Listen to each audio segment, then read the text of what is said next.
Hey,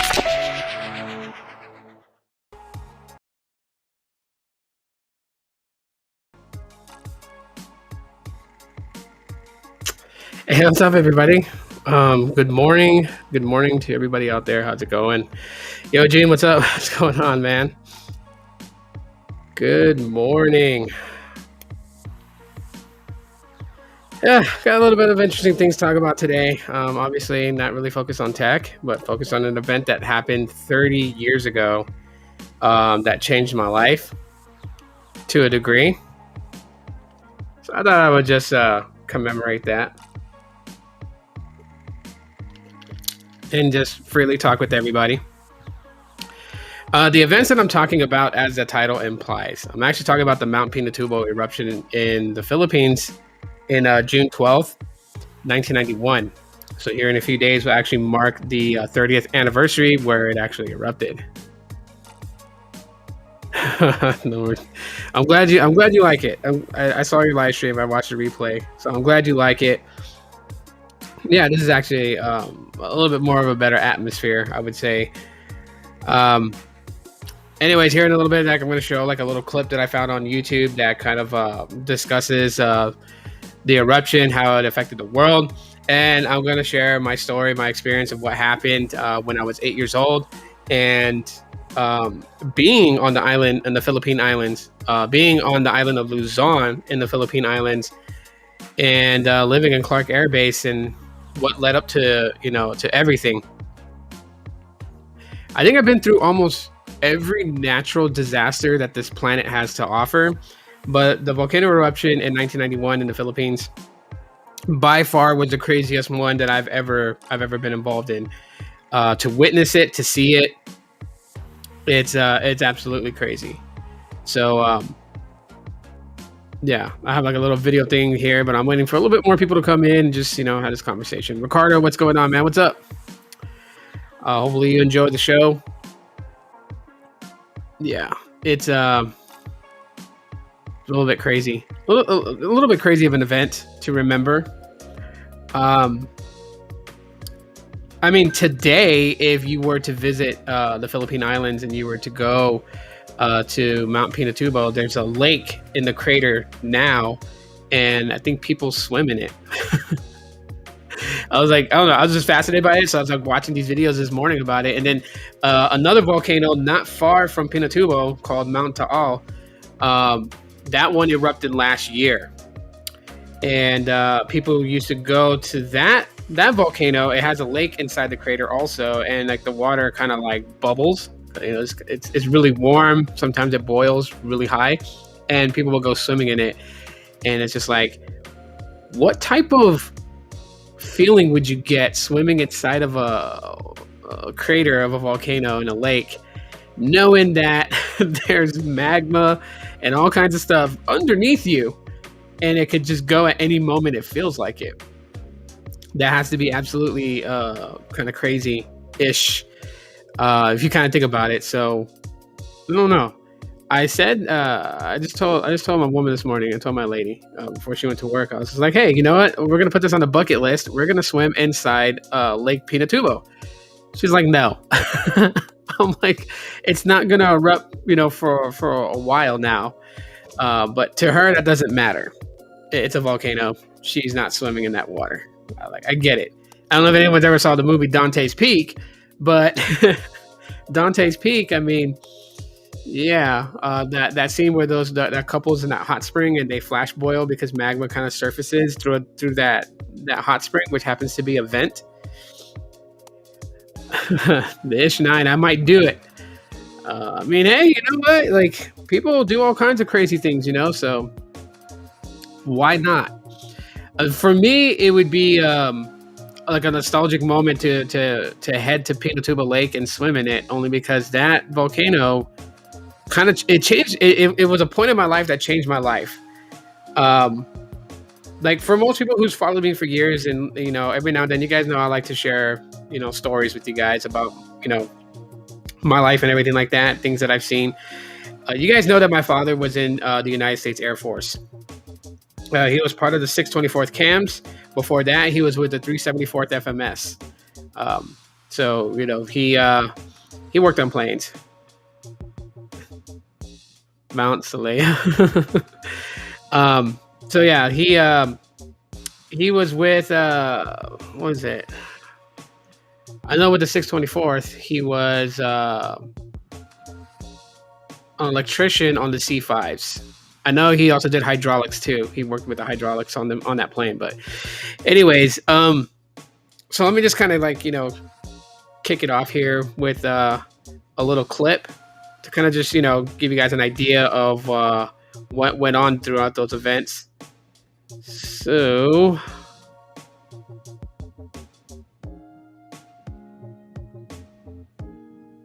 kind of share this real quick.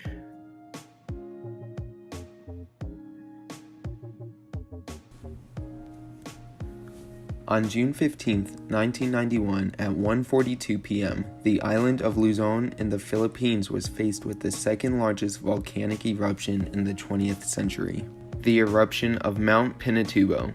This eruption had a devastating impact not only on the local environment and people, but on a global scale as well. Before we get more into the effects of the eruption, let's start from the beginning. Mount Pinatubo sits on a destructive plate boundary. It is a subduction-related volcano formed by the Eurasian Plate sliding under the Philippine Mobile Belt along the Manila Trench. On July 16, 1990, a magnitude 7.8 earthquake struck about 60 miles northeast of Mount Pinatubo. This caused landslides, earthquakes, and an increase in steam emissions at the mountain. The volcano seemed to be stable again until about 2 months before the major eruptions beginning on June 12th. During these 2 months, there were emissions and small explosions before the eruptions. From June 7th to the 12th, the first magma had reached the surface of Mount Pinatubo and oozed out to form a lava dome, but this did not cause an explosive eruption.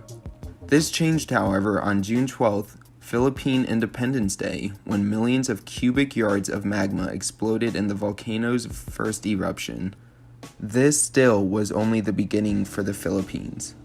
On June 15th, at 1:42 p.m. local time, the stratovolcano exploded in a cataclysmic eruption that shot nearly 20 million tons of sulfur dioxide into the stratosphere over the next 9 hours.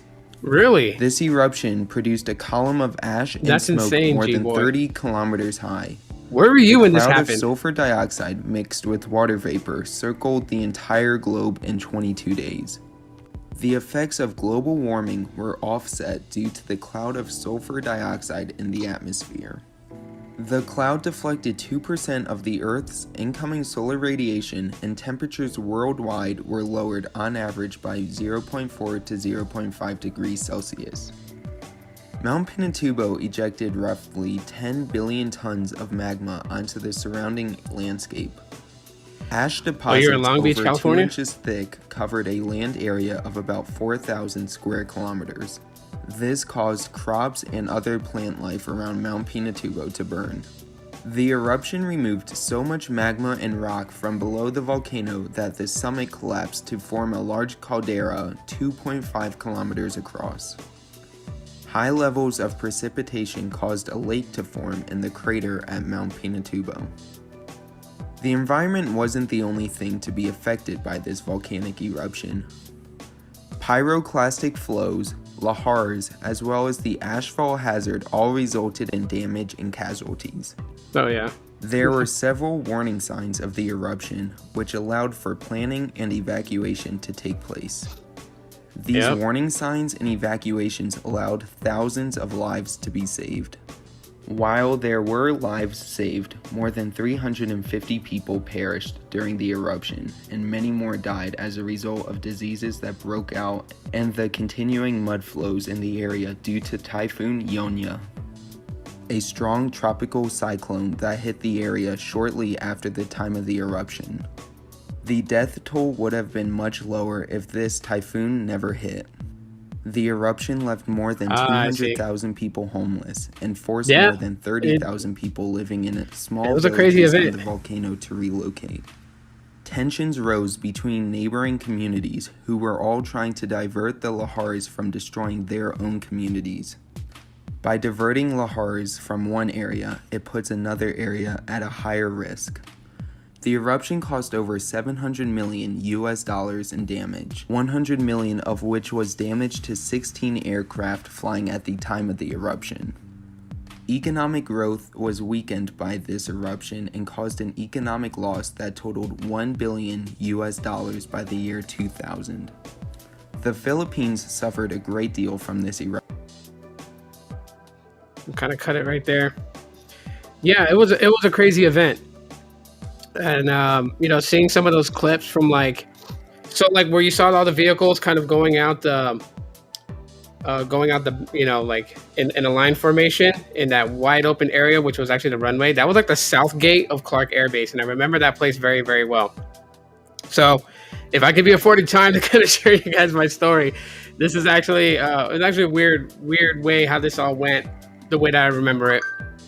But so I remember it very well because me, my father, and my sister, we had gone to a vacation resort a little bit north on the island of Luzon, and we had spent, I think it was 5 days out there. I remember it well because that's the first time I ever discovered where you can have things that you get like sodas and snacks and stuff build to your hotel room. But this resort was actually really nice. Okay, so like it had like a giant pool that had like a mini bar in the middle of the pool. It had these stone seats where you can sit but kind of still be in the water. And all around the pool there were bungalows, right? Those are the hotel rooms. So I remember my dad, and back then, we didn't, there wasn't a lot of this scary things that happen today. So my dad could actually hang out with his buddies from work. Me and my sister would be swimming in the pool with all the other kids. And I went to the bar section area and I ordered an orange soda. And then the guy was like, he was looking for payment. And he's like, what bungalow room are you in? And I remember what bungalow room we were in at the time. So I told him, he's like, we'll just bill it to that. And I was thinking like that was so cool. So I kept ordering drinks and was billing it to the room. And I think I billed like $60-something in drinks and snacks. And let's just say that my dad was pretty pissed off. But it was a beautiful place. I mean, right from where the pool is at, if you go to the far right side of the pool and you get out, there's like a couple of coconut trees, a little grass area. And on the other side of the grass area is the actual beach. So there's a beach sand and then the ocean water. And there's like a lot of vendors selling like, little knickknacks and stuff like that. And I remember walking that and just, having a time of my life. The day that we left, we traveled by bus back down to Clark Air Base, and it took like several hours to get to the base. But by the time we got there, we got to our car, and my dad drove us home to our housing on the base. When we got there, I had next door to me was my best friend Oscar Martinez, and him and his dad had a telescope, and they were pointed right up at this mountain base. And I was like coming outside, I'm like, what's going on? And Oscar was like, yo, there's a volcano. You can see a volcano. He's like flipping out.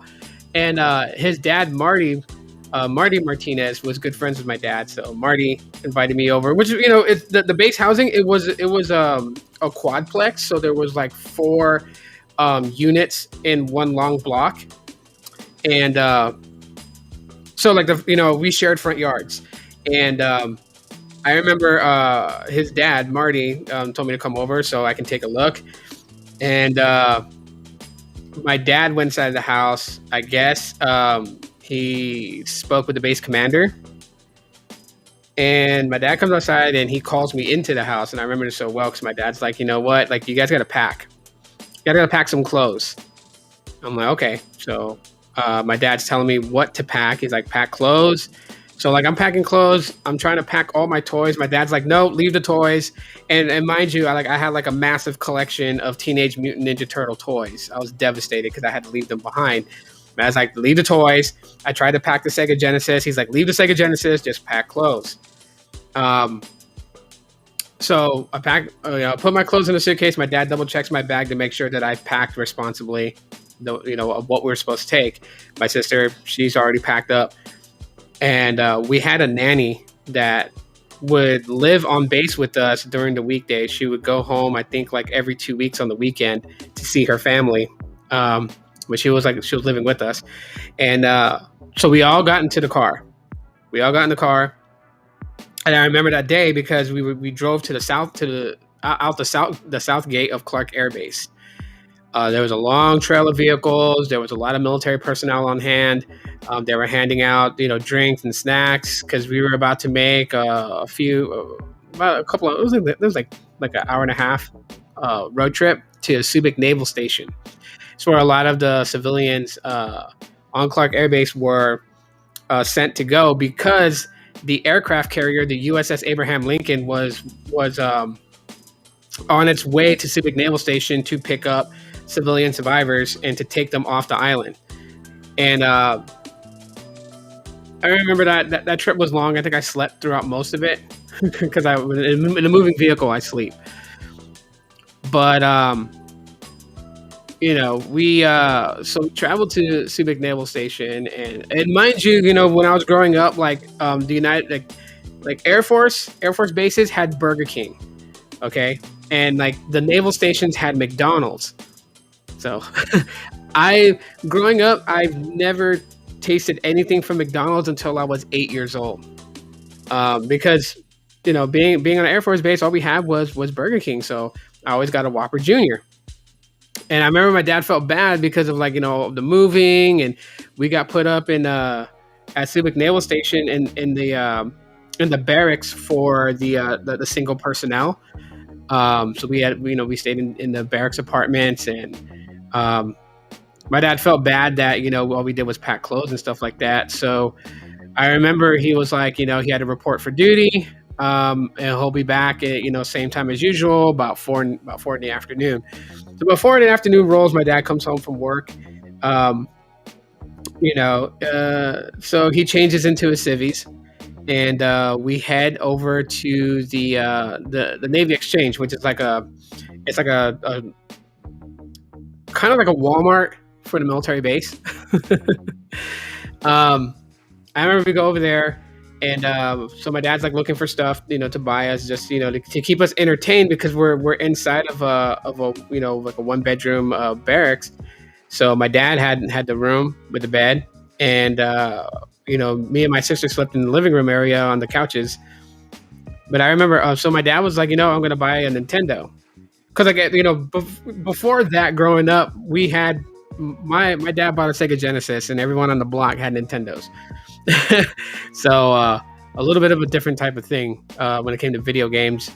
But my dad buys a Nintendo at the Navy Exchange, and the Nintendo system he buys, it's the value pack. So it comes with one zapper. It comes with the dual game cartridge of Super Mario Brothers and Duck Hunt. And then my dad buys one more extra game, and that's the story I told about where I got in trouble because I chose. So my dad was going to get me Teenage Mutant Ninja Turtles for Nintendo, and then I saw that Teenage Mutant Ninja Turtles 2 was for sale. The difference, TMNT 1 was $39.99, and TMNT 2 was $42.99. And I didn't think my dad would know the difference between it, and so I thought I was slick. So I put the part 1 back on the shelf, and I grabbed part 2, and I put it in the shopping cart. And so we're still going around getting different things. I know my dad bought me like 2 Ninja Turtle toys. I've got Raphael and Michelangelo, and my sister got some things for her. And so we were going to the checkout, and that's when the lady scanned the game, and it came up $42.99. And my dad was like, "No, that's supposed to be $39." And she told him, "No." She walked him to where the games were at, and she was like, "The part 1 is $39.99, and part 2 is $42." And my dad looks at me because he knows he picked part 1 because the pricing was $39.99. And here I go, and I get part 2. So yeah, needless to say, to make that story short, we got back to the barracks. My sister got to play the Nintendo for like 4 hours to herself because my dad put the game that I wanted, TMNT 2, he put that on the coffee table, and as punishment, I was allowed to see it, but I wasn't allowed to touch it, open it, or play it until he said so.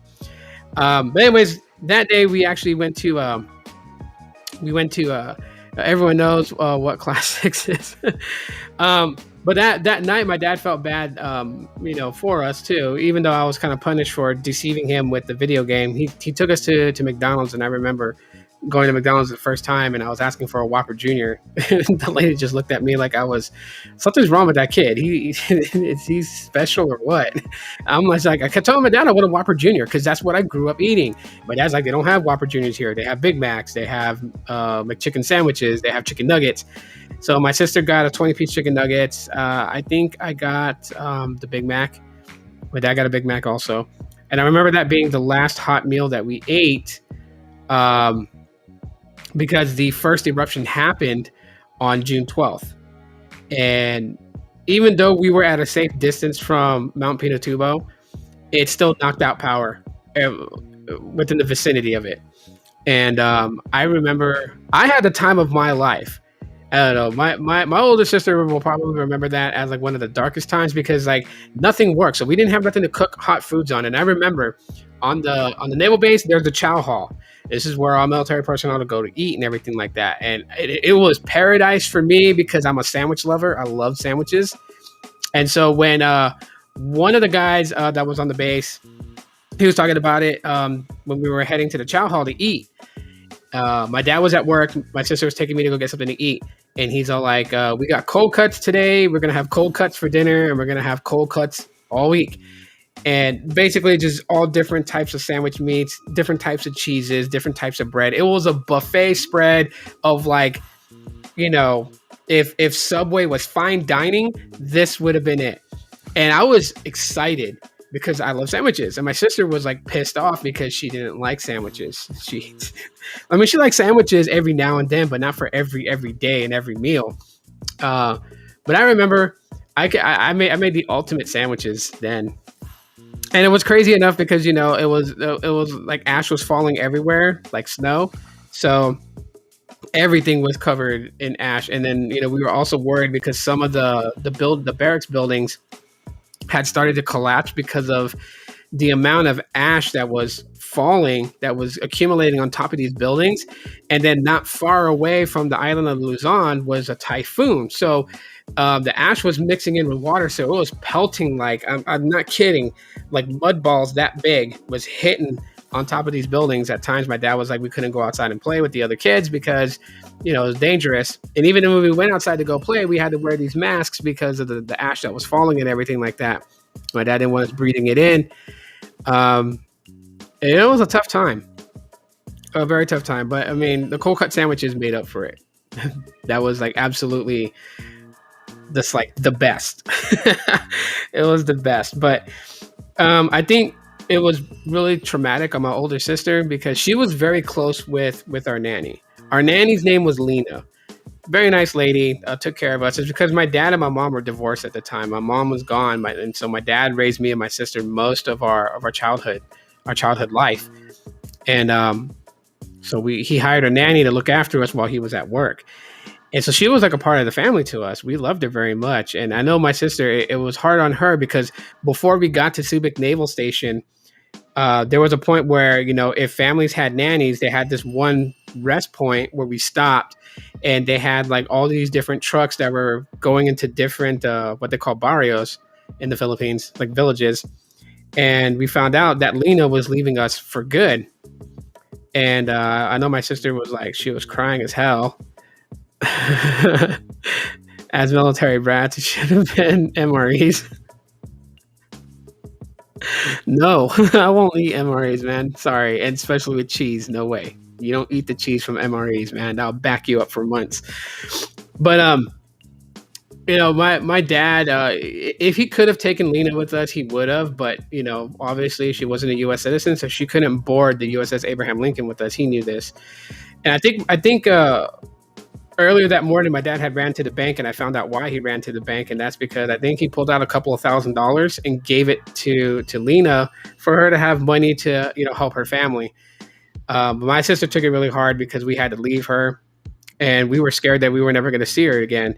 And I think my sister may have found her on Facebook. Of course, she's a lot older now. She's very elderly, but because I think when she was taking care of us, she was in her late 20s. early 30s, I want to say. Um, yeah, so she's got to be in her 60s by now, since like 30 years ago this happened. But anyways, so flashback to where I was at Civic Naval Station. So I remember the USS Abraham Lincoln was coming, and my dad had signed over power of attorney to this woman who had 3 kids that were always hanging out with me and my sister. And she had power of attorney to watch over me and my sister while on the aircraft carrier until it got close to the island of Guam. Guam was where my mother was at. She had actually, I think when I was like 6 years old, she had moved to Guam and was living there. And my dad knew this. And so he knew that we were going to be okay. I think it was traumatic for me because what I didn't know was that my dad was going to stay behind. And I'm not sure if my dad actually had the ability to come with us when we boarded the aircraft carrier. But I do know that my stepmom was currently dating my dad at the time. And so if he stayed behind to make sure that she was okay, I fully understand that now. When I was a kid, I didn't understand that. We only met her a couple of times. We never saw her quite often. I think the first time we ever met my stepmom was on my sister's birthday. My dad invited her to come along with us to go bowling. That was the first time we ever met my stepmom. So I think that my dad, he stayed behind ultimately. I want to say that let me see, she might have been pregnant at the time. I don't remember. Yeah, that was some heavy stuff. But anyways, I remember it very clear because my dad had lied to me that morning. So we went out to the docks where the ship was at, and we were going to board the ship. They had personnel ready to guide people in. And I remember I was holding my dad's hand, and my dad was like, "I'm right behind you, son." And he let go of my hand. And I was thinking like, oh, okay. We're single file going on this bridge that goes up that brings you onto the ship. So I'm thinking like my dad's like right behind me. BX is a shopping store, and the commissary is a grocery store. Well, base exchange, you'll find those on Air Force bases. On the naval stations, they're known. This the Navy Exchange or the NX. NX for Navy, base exchange. I think Army uses a base exchange also. So BX. But I know it's like NX for the naval stations. But yeah, commissary's grocery store. So, anyways, so as I'm going up this bridge to get on the ship, and my dad let go of my hand. I think it was like right when I got to the top, just about when you're about to get on the ship, and I turned around and I look and I see my dad standing on the dock, and and I'm not gonna lie to anybody, I bawled like hell. I cried like hell because in that moment I was afraid that I would never see my dad again because the eruptions were still gonna happen, and I was afraid that I wouldn't see my dad, like my dad would be gone, like he could have died. So I was panicking. My older sister was trying to calm me down. I was trying to fight to get back down there to my dad, but I couldn't get past the flow of people coming on. And the woman that my dad gave power of attorney to, she took my hand and she took me to where we were going to stay. And I tell you, being on an aircraft carrier, even though it's such a huge ship, you'll feel the ship rock when you sail through a typhoon, because that typhoon that was coming, we sailed through it. I know, because I was seasick for 3 days. 3 days I couldn't get out of bed. I was spewing up something wicked, like from The Exorcist. But it was a memorable time because like my sister, she got to run around and explore the aircraft carrier, and she would come back and tell me what she saw. She'd be like, "There's a mall inside this place. They got a giant mall in here, and they got a Burger King in here, and this and that." And I was just like, I was pissed because I was like, "Good for you! Like you get to explore." I'm seasick. No one gave me any medicine for for motion sickness and things like that. So It was on the fourth day I started to feel a little bit better, and I guess word got out. I don't know how, but word got out to the captain of the ship that I was like stuck in bed, seasick, and like a lot of different military personnel would come check on me. There was all these weird guys that would come in and they would check on me, see if I'm okay. They would like kind of like pat me on the head, tell me that everything would be okay, and then they would leave. And I didn't know who the hell they were. I've never met them ever in my entire life. But I remember on the fourth day, some guy came and he talked to the lady who was looking after me and my sister, and he's like, the captain wants to bring him on deck. And I didn't know what the hell that meant. So we had basically we had already sailed through the typhoon. So we were like at a safe distance away from the typhoon. I remember it was a nice sunny day. And when I got to where the captain was, so I got to go on the bridge. And the captain shook my hand. They gave me this plaque trophy that had it looked like a trophy, but it's like a plaque and like a kind of like a trophy. It had I want to say, I know it's not it could have been an F-15. I don't know. I forgot exactly what model it was. I know it's a fighter jet. Maverick might know what they had on the Abraham Lincoln. But anyways, I got one of those, and the captain asked me if I wanted to see like a plane touch and go. I didn't know what the hell that meant.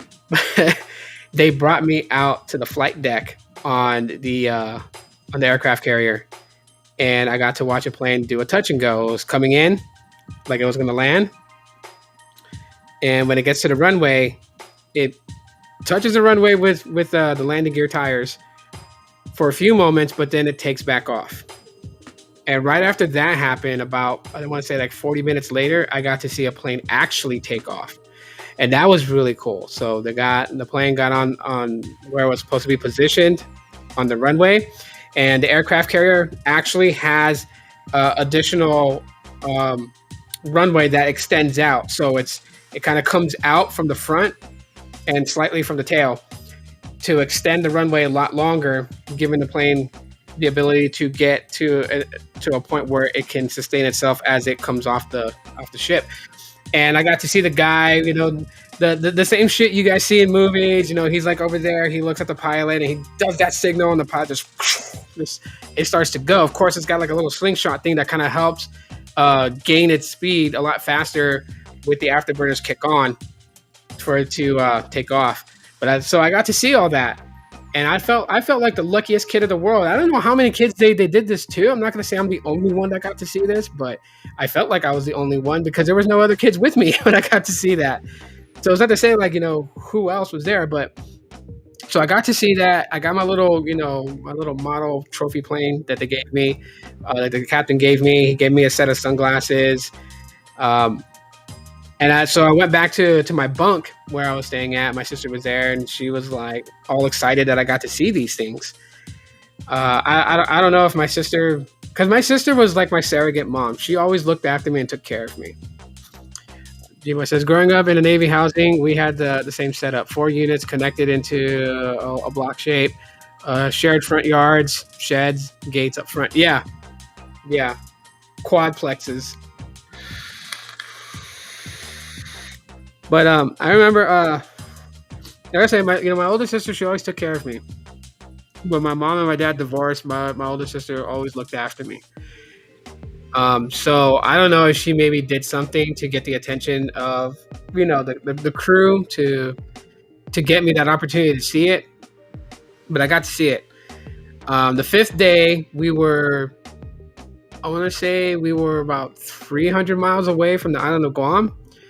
And a helicopter airlifted us from the Abraham Lincoln to Anderson Air Force Base. And my mom was there on that base waiting for me and my sister.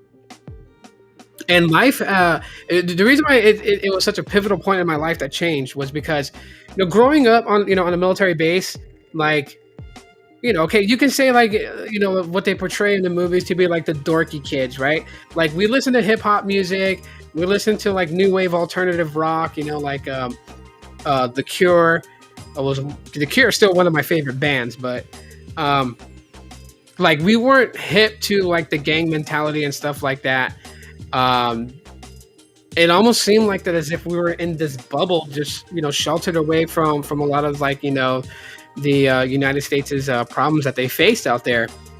Because when we got to Guam and my mom picked us up, we went back to her apartment and she enrolled us in school and everything like that. The mentality was so different. Like when I was going to elementary school, at General MacArthur Elementary School on Clark Air Base, because there was two schools. There was one, Grissom Elementary, which was on the outer skirts of Clark Air Base, and then there was MacArthur Elementary, which if you were living in base housing, that's the school that you went to. And that school was a lot of fun. I miss my third grade teacher, Miss Gates. She was wonderful. She opened up my eyes to to life science and things like that. Like we did all kinds of science experiments, making a volcano erupt. Funny that we did that. But there was that. We read. I remember that was the first time I read Charlotte's Web. We read that in class because in third grade I had two classes. So I had my AM class and my PM class. My AM class consisted of language arts, reading, writing, and social studies, and that was my teacher, Miss Lippincott. She was nice. Everyone thought she was mean, but if you didn't do your work, of course she was strict. But if you did your work, you actually found out she was really nice. And I struggled with reading a little bit, and she kind of helped me, and to get to where I needed to be. And then Miss Gates was my PM teacher, and that's where we had math and science, and we had fun stuff in that class. But like we did a lot of things, like like Halloween. We had the every year we had the Halloween march where we got to go to school in our costume, and they had this long march parade where we got to walk from the school, and we walked around the school so all the teachers can see our costumes. Then we boarded the school bus and we went out by the flight line where we would walk for all military personnel to see all these kids dressed up in Halloween costumes. The reason why the military created its own city, because service members and dependents would get in trouble outside of the base. It would be out of their jurisdiction. Yeah, that is true. That is true, because I know my dad, he used to go shoot pool a lot. And but that was off base. He stopped doing that.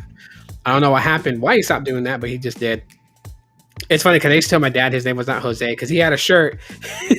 He had a shirt for the pool team that he was on where they go play pool, and his shirt said Jose. So I don't know. Oh, so to counter that, the military created a safe haven for their service members and dependents. Yeah, I definitely can see that now. Growing up, of course, obviously, we're not hip to that fact to understand what's going on. But like now, yeah, I can see that because when I look at my life, I was living on Clark Air Base. Like we had a lot of good things. Well, a lot of things that I try to emulate for my kids, but it's so hard to do it because one, we're not a military family on base, and two, times has changed from 30 years ago. But yeah, we used to have the Halloween march. Our elementary schools used to have the readathon. So for like an entire week, we can go to the library. We can bring our books from home. We can bring a blanket. We can wear pajamas, pillows, and we would go to the school cafeteria and find our own little spot, make our own little camp, and we would just read. And they would calculate like how many books we read. Of course, the person that reads the most books is going to get a reward. But we had stuff like that. I remember we used to have I forgot what it's called, but there was a week dedicated specifically to physical education, and like they had all kinds of things like the 50-meter dash. We had just so much stuff. It was a week-long event of just getting outside, running, racing, jumping, climbing, pull-ups. It was just so much fun, and schools today don't have that. And yeah, I can see that the base is pretty much built that environment for military personnel and their civilian families to kind of shelter them away from outside stuff and whatever. Because like when I moved to Guam, that's the first time that I ever really heard about gangs. That's the first time that I ever seen kids my age use cuss words and stuff like that. Like Me growing up, we weren't allowed to do that. If I cussed, bar of soap, first offense, and an ass whipping. The second offense, I think it was a hot pepper and an ass whipping. Yeah, so seeing other kids my age, MFing this and that, whatever, it was just crazy. So I had to try and adapt to this new lifestyle. Living in Guam, Guam's a beautiful island. If anyone has ever gotten a chance to go to Guam to vacation, it's a beautiful place. It's a very small island. It'll only take you 2 hours to drive around the entire thing. But a very, very beautiful island. I remember the town that we lived in was called Maina, which was a little bit south of Sinahanya. And the schools that I went to CL Taitano Elementary School, and then I went to Agita Johnston Middle School. Crazy enough, on that island, we would have experienced a tsunami. However, the way that the island is structured, nothing happened to it. And my dad had told me about this a couple of months ago. He reminded me about the event that happened. So a tsunami caused by an underwater earthquake was sending a destructive tsunami that was going to slam into the island of Guam. But however, the way that the island is situated, so you have the island itself, and then there is this like a reef that extends out from the east side of the island. And it's a pretty good distance. You can scuba dive. I think it's 16 feet deep the further you go out. But at the very edge of this reef, it's an immediate drop. Like if you swim at the edge of this reef, it's kind of like Finding Nemo, where they're at the edge of the reef and they look over and all you see is just this deep blue, nothing else. That's because it's a straight drop like a canyon. And the tsunami slammed into that. So in order for a tsunami to be effective to destroy an island, it has to have like a slope from the ocean bed up in a slope. So that way the wave actually can rise high enough to where it can engulf the island. But this island had a slope that eventually dropped straight down. So when the tsunami was coming towards the island, instead of it rising up on a slope to reach the shoreline, it slammed into that, which pretty much dissolved the tsunami wave itself. So nothing happened to us. But I remember my dad was telling me about it. He was like, there's a tsunami warning, but we had nothing to worry about because of the way the island is. Guam is a beautiful place to live. I'll tell anybody that at the end of the day. Very nice. Culture is really good. Food is delicious. But the events at Pinatubo changed my life in that, I got to experience different things, and almost as if like I was pulled out of this sheltered world that I was in. Anything outside the base is simply a distraction. The public schools are our main targets since they cater to a young, impressionable generation. Easy targets. Yeah. Because I remember when I was living on the base, one of the things, like our nanny, she devout Catholic. So, and my dad trusted this woman. Like she proved that, she would never let anything happen to me and my sister. And I remember one of the things we used to do, and I guess this was my time for my dad to go see, at the time, my stepmom was his girlfriend. They weren't married yet, but he would go and spend time with her on Sundays because our nanny would take us off the base to a church. We would go to church with her. She would do a prayer thing. I used to get mad at the church because, I wasn't baptized. I didn't, do the Holy Communion thing, right? So I always got mad that everybody else got to go up and drink the blood of Christ and then get that biscuit, and then they would tell you this is the body of Christ. It was a sacrament they would take, and I would get mad because I didn't get to drink the grape juice. But after every service, our nanny would take us outside, and of course, she would take us to get something to eat. And Filipino food is delicious. If you've never had Filipino food, it is to die for. My favorite is adobo, but it's not Mexican adobo. This is a Filipino adobo. It's marinated beef in like this marinated sauce that has a little bit of like a vinegary taste because they do use vinegar as one of the ingredients. So good on a bed of steamed rice. It's just so delicious. Yes, Gene, sacrament. Yeah. But she's taking us to go eat lunch, and then after lunch, we can get a snack. And I remember she would always take me to this guy that was outside of the church, and he had this ice cream cart, and he would serve ice cream cones. And so my favorite ice cream to eat from him was called ube, which is grape. So it's like a purple ice cream. And my sister would always get a bag of cheese curls. And I remember one time we went, my sister got pickpocketed by one of the kids because there was a lot of, there was a lot of kids living in poverty out there. So they would go and pickpocket, the military people walking around. They got my sister. They took her $20. But yeah, we used to do that on Sundays. Great times.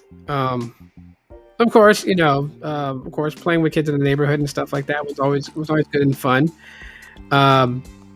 We did the usual things like that kids would try to do. We opened up a lemonade stand. I remember right in front of where we were living at on base. We opened a lemonade stand.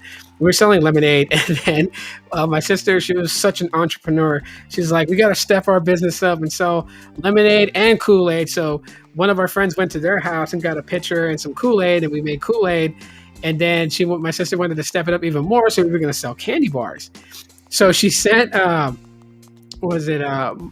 friend Mike Mastrangelo, that was his name. She sent his brother on a bike to the Shopette, which is a small little like gas station mini mart type thing, and she sent them with some of our profits that we made for selling lemonade and Kool-Aid to go buy a candy bar. Oh, we did all kinds of weird things. The bread and blood of Christ now can get those anywhere, Tito. They sell them. The bread even comes in different colors. Yeah, no, but I mean, when I was a kid, I just didn't understand why everybody. To me, I thought it was a snack. I thought it was a snack for the people that behaved and were quiet and listened. So when I actually was quiet and I behaved and I listened and I didn't make noise, I thought I should get one too. But I didn't understand the religion itself. I wasn't religious growing up. My dad's Catholic, but he never put that on me and my sister. Just like when people ask me like, how come you don't know Spanish fluently? You're like half Puerto Rican, your dad's Puerto Rican. Why don't you know? And when my dad grew up in New York, it was schools were against you speaking Spanish fluently in schools, in classes. So my dad was afraid that me and my sister would be punished the way he was punished growing up. So he never taught us. He never spoke to us in Spanish, so we never learned. So, and like any Spanish that we know, it's from being around people who speak Spanish, and of course, like I took Spanish in high school, just as a BS class to avoid other stuff, and learning basic like conjugation of verbs and stuff like that in Spanish and everything. So it's very basic and very minimal. But yeah. I'll tell you, it's just crazy, seeing it, and like, here on the 12th will be the 30th anniversary of the event that changed my life, to change the direction of my life is going. Because I don't know if the mountain never erupted, I don't know exactly what would have happened. I don't know if my dad would have stayed in the Air Force for another 20 years. I know shortly after, while we were living in Guam, I found out that my dad actually got stationed by the base commander in San Jose, California, I believe it was. I forgot the name of the base. It's Travis Air Force Base. Could be wrong. But he was stationed there for a while where he retired. And he went for my stepmom. I think during the time while he was still in the military, he was helping my stepmom get her U.S. citizenship so she can come to the United States.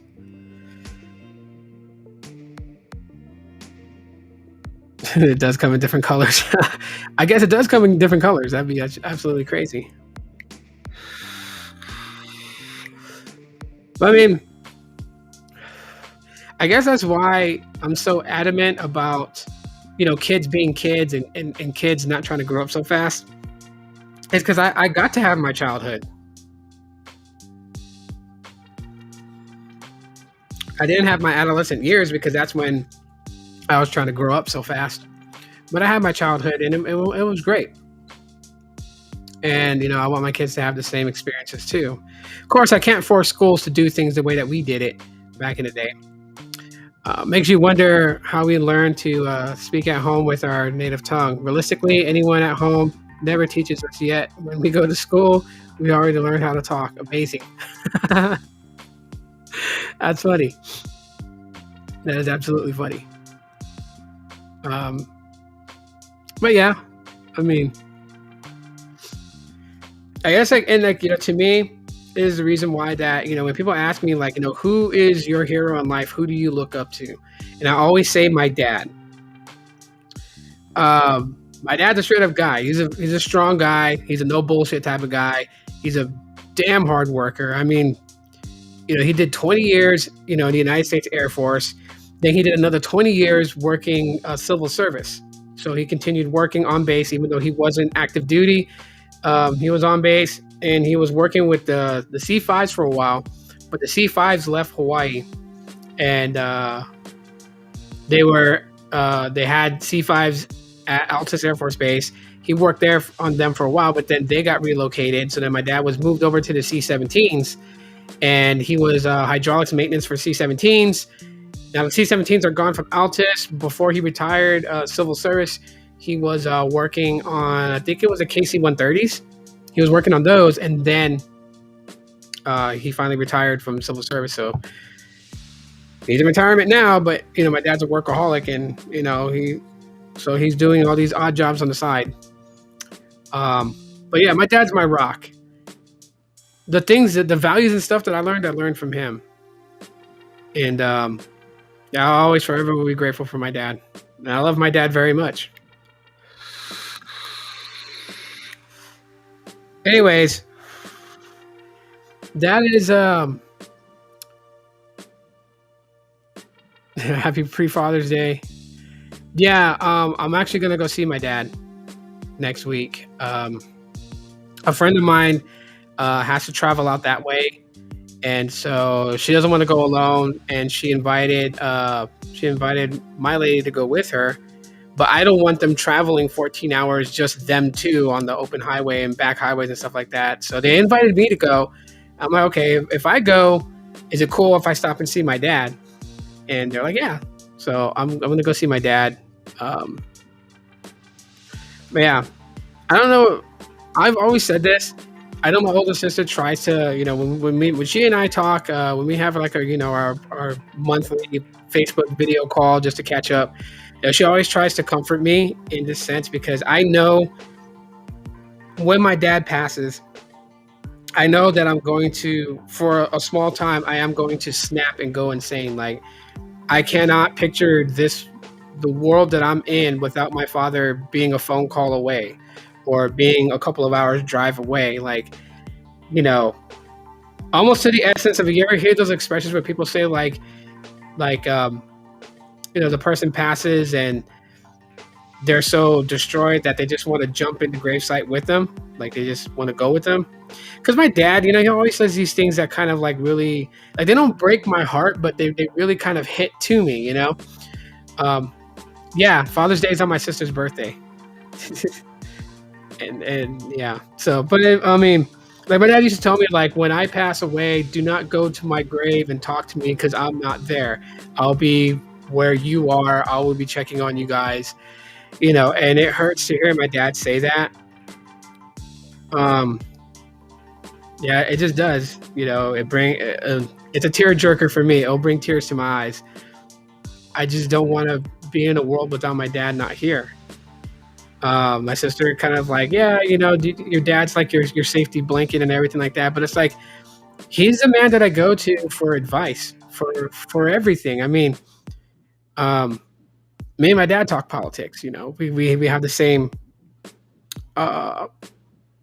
the same way of thinking when it comes to politics, which I'm not going to get into discussion with here. But me and my dad, we talk politics all the time. We used to talk football a lot, but my dad stopped watching football.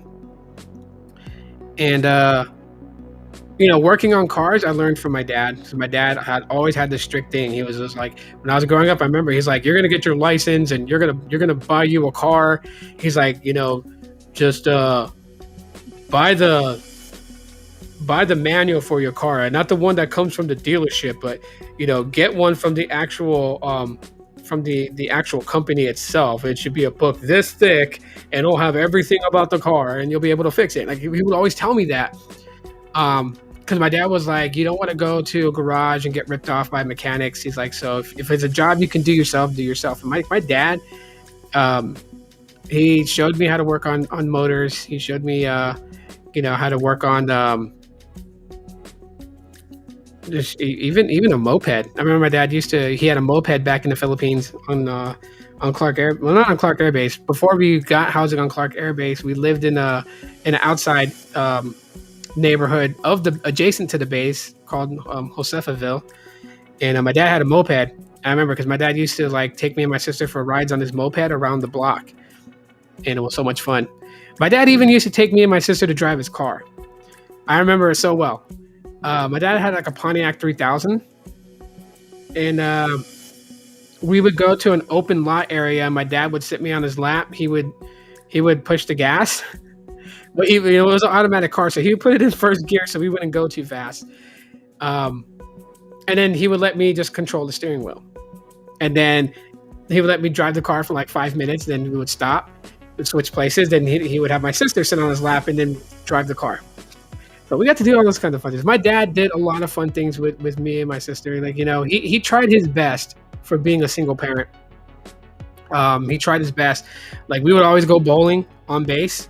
So that's something that, like, I just recently signed up for summer bowling for my kids. So my kids can bowl for free up until the month of October this year. And I have a pass and my lady has a pass, so we can take the kids bowling. But my dad used to take us bowling a lot. On base, there's a youth center that my dad used to drop me and my sister off to. All the ice cream you can eat. And they had video games, basketball court, swimming pool. We would be at the youth center for like, I think, 4 hours. My dad would drop us off there, and I think he would go see my stepmom while we were at the youth center. So all my life, my dad has tried, to try to guide me. My regret was that I was too stupid to understand that my dad was giving me great advice when I was growing up, and I didn't listen to majority of it. I understand those advices now, and I try to pass those on to my sons so they don't make the same mistakes that I did, where my father tried to give me a safety net, and I didn't listen to him and paid the price with the way that my life is right now. Had I listened to my dad, who knows where I would have been at? Would I have been super successful in something else? More than likely, but that didn't happen. But it was my fault. It's not my dad's fault. It's my fault because I didn't listen. And no matter what I do, is that crazy? So like, I don't use my first name because my dad named me after him, and my dad always tells me this, and you guys probably have heard me say this before, but unless I do something that I feel is worthy, I won't be identified by my first name. And my dad's like, no, that's not how it goes. You're my son, and I gave you my name for that reason. There's like my younger brother is named after my uncle. So the roles are kind of reversed because my uncle's older than my dad. So now it kind of flipped and switched places. Because since I have my dad's name and I'm the older brother, and then my younger brother, Raphael, he has the name Raphael, which is my uncle's name. I'm the same way. I never listen. Yeah. I was very rebellious growing up, but I was like, I didn't understand the dynamics of divorce. I didn't understand why my mom and dad weren't together. And you know what? Like, I'll openly say, like, I was jealous because my younger brother and sister got to grow up with both their mom and dad. So they got to have that life where they had a mother and a father. And I didn't. I had my dad. And I know that my mom loved me, but I never had them in the same home. So I never had that, that stable family growing up.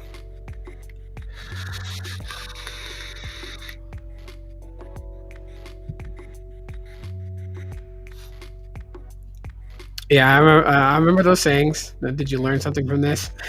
My dad said the same thing to me too. But yeah, I guess that's why I was very rebellious, because I felt like I didn't belong growing up, and that's all I wanted to feel was that, that like I belonged there. But there was just so much fighting inside the house. Like my older sister and my stepmom are at odds ends, and so I always backed up my older sister regardless. So I continued on that fight, even though my older sister moved out. She moved out at a young age. I think she moved out when she was like 17. and she, lived with her boyfriend. And yeah, it was just me at home alone, and I felt like I had to continue on the fight. And so I never made it easy for my stepmom and my dad. Never made it easy for them. And she's a good woman. She wasn't the evil stepmother. She was a good woman. She tried. There was times that, she felt bad that I didn't have a lot of clothes because I was into wearing like baggy clothes and stuff like that. And I remember one time there was a pair of baggy corduroy pants and a pair of Jinkos that she bought me.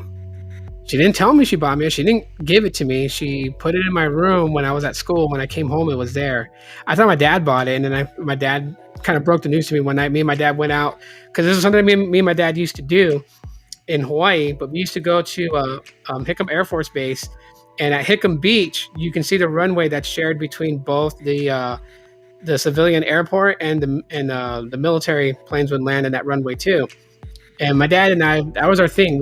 My dad used to test me on how well I knew planes. And because at one point when we were living in Guam, my dad worked as a maintenance and electric technician for Lockheed. He worked for them. And so our thing was we would go to Hickam Beach. We would buy a couple of cans of Coke and 2 hot dogs. And my dad would park his car the parking lot. We would sit down at this little bench area. We would watch the planes land. My dad used to tell me, like, okay, what plane is that? He used to quiz me on it, and I would look at the plane. I'd have to look at the tail, the design, the engines on each wing, and I had to tell him, like, that's like a 747 or a 757, and if that's a DC-10.